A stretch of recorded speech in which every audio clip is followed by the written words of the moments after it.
La tarde se iba deslizando por Sevilla como un río de mercurio bajo un cielo donde las nubes se apiñaban, desalojadas por un levante imprevisto.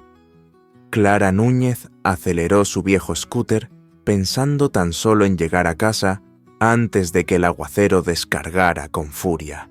A su espalda quedaban las aulas improvisadas de la academia, donde llevaba 3 semanas sustituyendo a una profesora enferma. Sabía que aquel contrato se consumía en pocos días y que después vendría, otra vez, el limbo de los currículums y la espera. El metal del manillar vibraba bajo sus dedos enguantados y un cosquilleo eléctrico le recorría la columna. El presagio de que la tormenta, la real y la metafórica, estaba más cerca de lo que quería admitir. El primer trueno estalló justo cuando la circunvalación C30 se abrió ante ella. Una curva ancha, de asfalto pulido y traicionero, cuando se mezclaba con la llovizna. Clara apretó los dientes, bajó la visera y dejó que el rugido del motor la blindara contra sus propios pensamientos. Una ráfaga le azotó el costado. Temió que el viento la desplazara medio metro, pero mantuvo el equilibrio. Entonces vio el destello, un parpadeo naranja en la arista de la calzada, allá donde el carril derecho se pegaba al guardrail. Reducir velocidad fue un reflejo. Pronto distinguió las luces de emergencia de un coche oscuro, el capó abollado como un acordeón, el humo espesando la lluvia. Vio también, tras los cristales rotos, el perfil diminuto de un niño atrapado y el cuerpo desplomado del conductor, vencido sobre el volante. Algunos dicen que la valentía es una reacción química, otros que es un acto deliberado. En Clara fue más simple. Era imposible marcharse habiendo visto aquello. Aprovechó el arcén, dejó la moto casi derrapando y corrió hacia el vehículo. Cada paso chapoteaba. Cada segundo parecía adelantar al siguiente. Sus nudillos golpearon el vidrio. Notó un crujido. Golpeó de nuevo. El tercer martillazo con el casco abrió una fisura, y como si un dique cediera, el cristal estalló en lluvia de esquirlas. Una lengua de fuego reptaba ya bajo el salpicadero.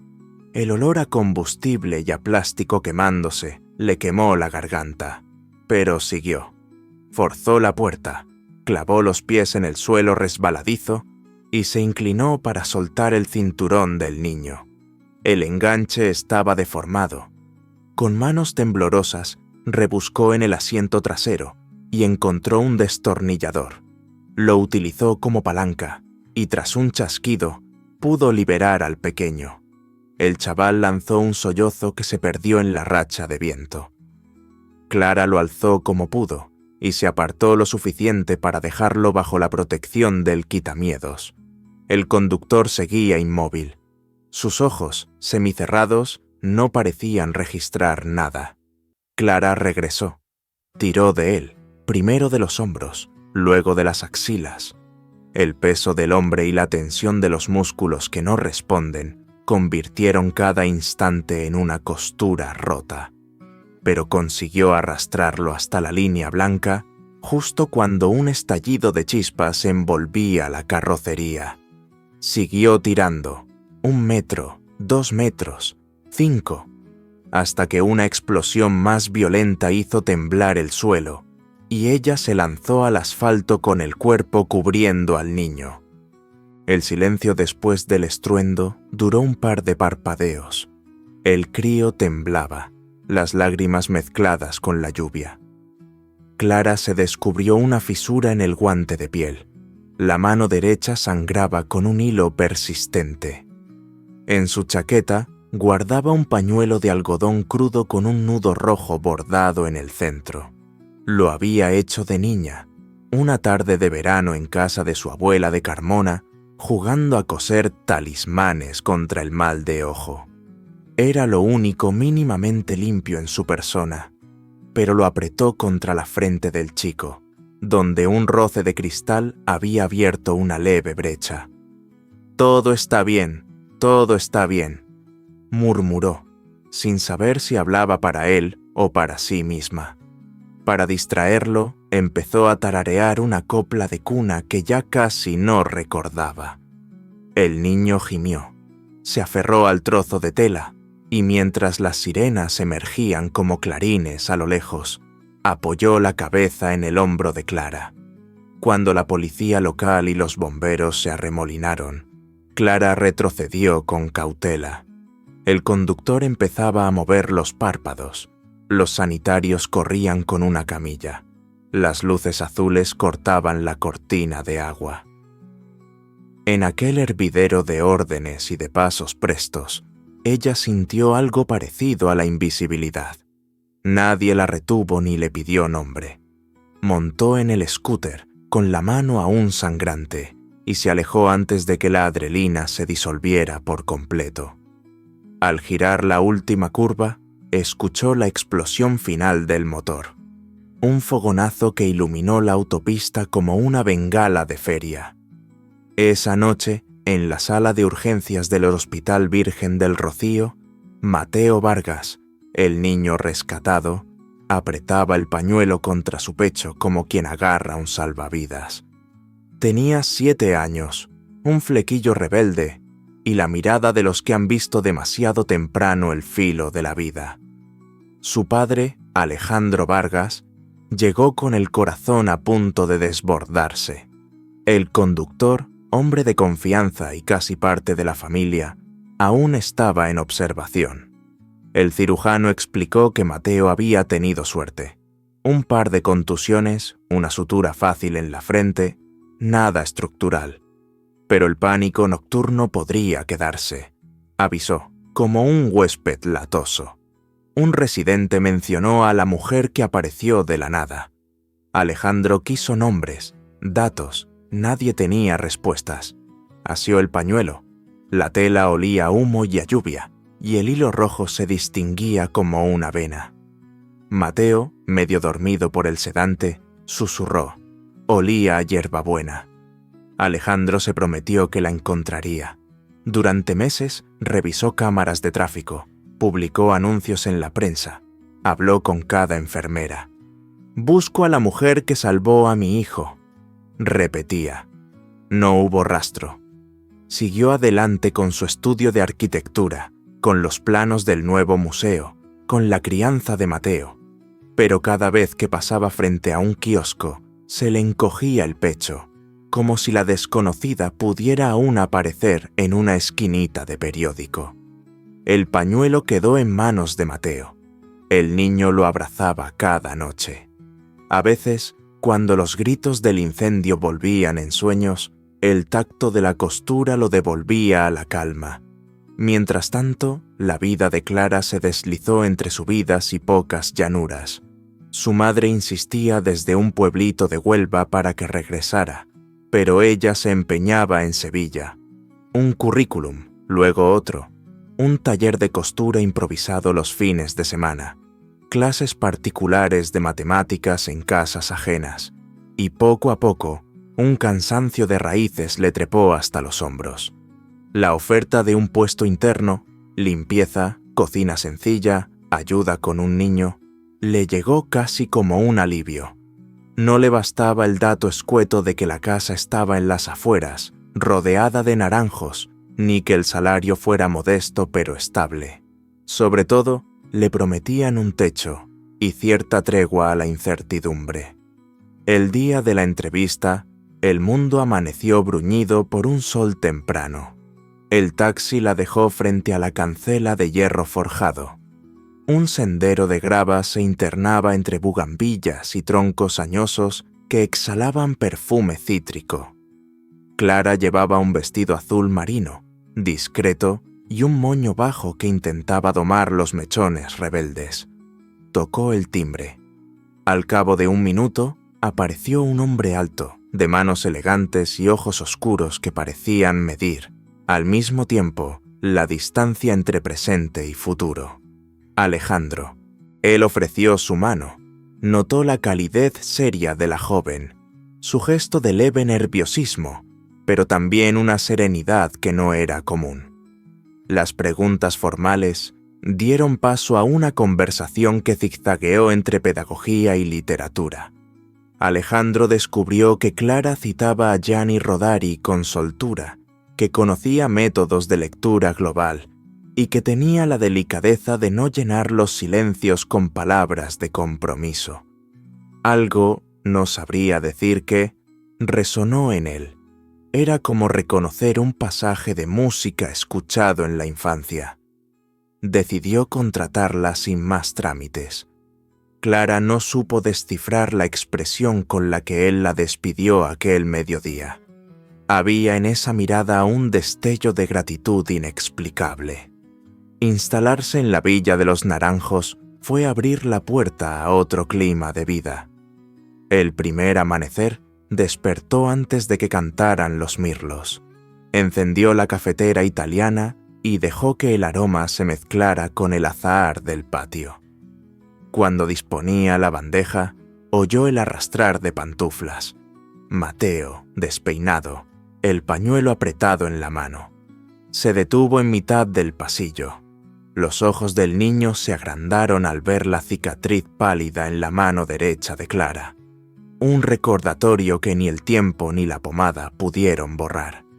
Y la pulsera de hilo rojo que envolvía su muñeca. El silencio vibró como un laúd. Mateo tragó saliva. La escena duró tan solo un instante, porque Alejandro apareció con el periódico bajo el brazo, agradeció el café con un gesto de cabeza y guió a su hijo hacia la mesa. Pero el niño guardó la chispa de un presentimiento. Esa misma tarde, fingió necesitar ayuda con un mapa. Clara se arrodilló junto a la mesa del salón. El sol entraba en cascada, punteando polvo dorado.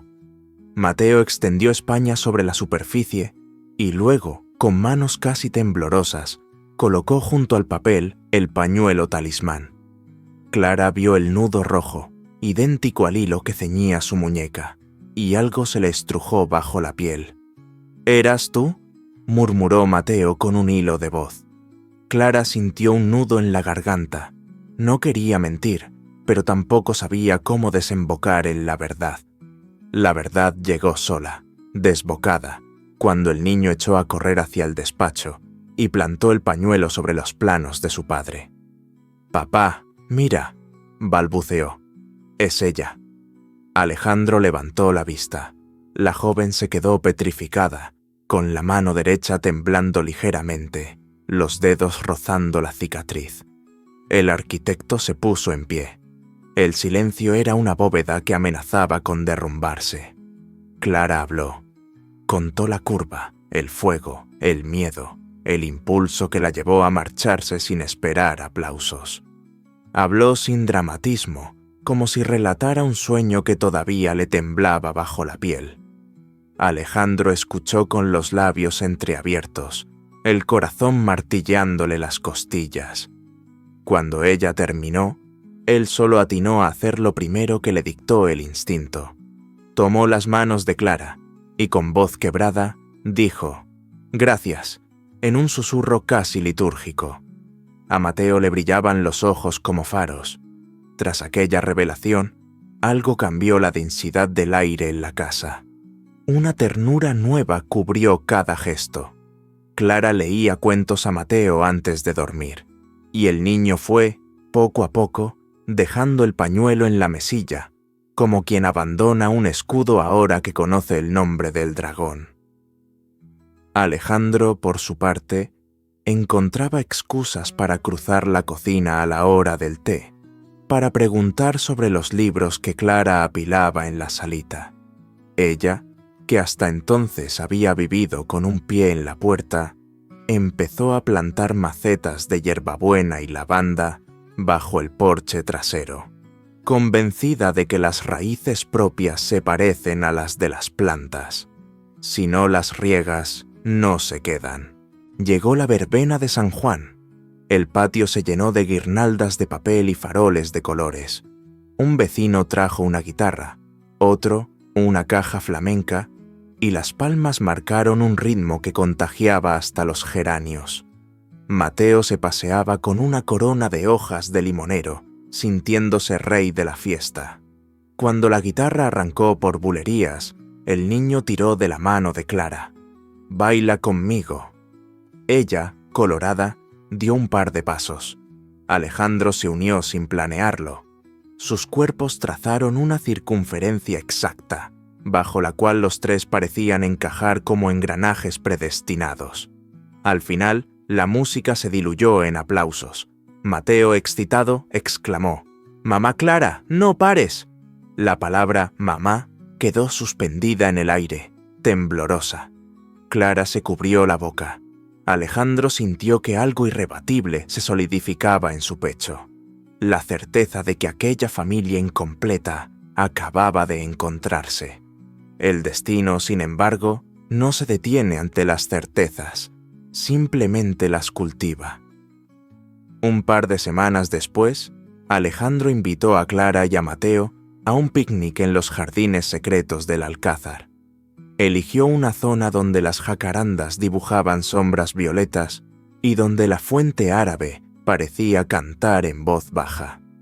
Extendió un mantel de hilo, colocó queso payollo y uvas moscatel y sacó una cajita de madera de olivo. Dentro, un anillo de oro mate esperaba como un latido contenido. El interior del aro mostraba un grabado microscópico, el nudo rojo. Clara lo reconoció al instante. Alejandro tomó su mano, consciente de que aquella cicatriz era la rúbrica de su historia compartida. «No he tenido que pensar mucho», dijo. «Me bastó verte cuidar a Mateo y plantar hierbabuena para saber que quiero que te quedes para siempre. ¿Te casarías con nosotros?». Nunca la palabra «nosotros» sonó tan redonda. Las lágrimas circularon, discretas, antes de que Clara pronunciara un sí que rodó como un canto rodado, limpio, por la hierba. Mateo brincó, abrazándolos, y la voz de una paloma pareció rubricar la escena con su arrullo persistente. La boda se celebró un sábado de octubre. El cielo, despejado, parecía invitar a que la luz dorada se derramara por los bordes de los edificios. La capilla blanca junto al Guadalquivir se llenó de familiares y amigos que todavía se preguntaban cómo podía caber tanta alegría en un lugar tan pequeño. Mateo avanzó por el pasillo central, llevando los 2 anillos en un cojín bordado, y encima el pañuelo restaurado, planchado, perfumado y sin manchas de sangre, pero con el hilo rojo intacto. Clara vestía un diseño sencillo, la espalda descubierta como una línea de caligrafía. Alejandro lucía un traje azul marino y una sonrisa que le arrugaba la frente de pura incredulidad. Cuando el sacerdote pronunció las últimas palabras, el violín comenzó a deslizar un pasaje dulce de Händel. Afuera, junto al río, las hojas de los naranjos cimbreaban con un rumor que parecía bendecir cada promesa. Esa noche, la villa se iluminó con velas y farolillos de papel. Hubo brindis bajo las estrellas. Hubo música de jazz que Mateo bailó subiéndose a los zapatos de Clara. Cuando el reloj marcó las 3, solo quedaron los 3 en el porche, abrazados a la quietud. Alejandro apretó la mano de su esposa, la cicatriz casi invisible en la penumbra, y Clara, con la mejilla sobre su hombro, recordó la curva, el fuego, el frío de la lluvia, y sintió que todos los cabos sueltos de su vida se anudaban de una vez por todas en aquel lazo rojo. Desde entonces, cada 14 de marzo, la familia cuelga el pañuelo bordado en el balcón principal. El barrio lo contempla sin entender el significado. Algunos suponen que es una tradición andaluza, otros un simple adorno folclórico. Pero para Mateo, que ha crecido convencido de que los milagros se escriben a mano, ese pañuelo es la brújula que señala el norte de su historia. Para Alejandro, cada puntada le recuerda que existen arquitecturas invisibles más sólidas que el hormigón, las que unen a las personas sin necesidad de planos. Y para Clara, el hilo rojo es, sobre todo, una columna vertebral hecha de coraje. Lo observa ondear y agradece a la lluvia, al viento y al azar por haberla puesto en esa curva y no en otra. Los años traerán exámenes, proyectos de museos, quizá hermanitos para Mateo, y vendrán también días de nubes cargadas. Pero cuando el levante enfurezca y la suerte quiera probar su lealtad, bastará con que salgan los tres al balcón, lean en silencio el tejido áspero y recuerden la noche en que la vida cambió de página bajo un aguacero de chispas. Entonces el miedo retrocederá, las costuras resistirán, y el nudo rojo, eterno guardián de su destino, seguirá latiendo en el aire, recordándoles que nada puede deshacer lo que fue trenzado por el amor, el valor y la serena obstinación de una mujer que ese día no miró hacia otro lado. Si te ha gustado este video, no olvides darle like, suscribirte al canal y compartirlo con tus amigos. Tu apoyo nos ayuda a seguir creando contenido interesante. Gracias y nos vemos en el próximo video.